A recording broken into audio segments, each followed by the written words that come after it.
trop tard. Je suis trop loin pour toi.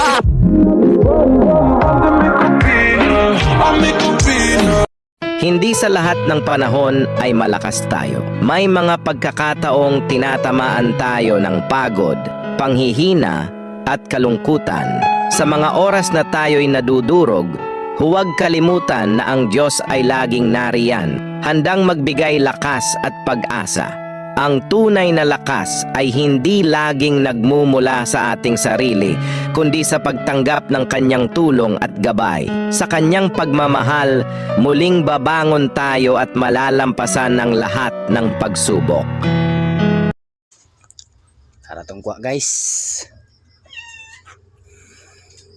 Turn on live. Balo.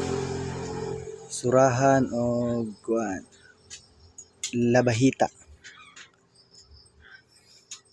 natong ko ano spur gun 120 cm.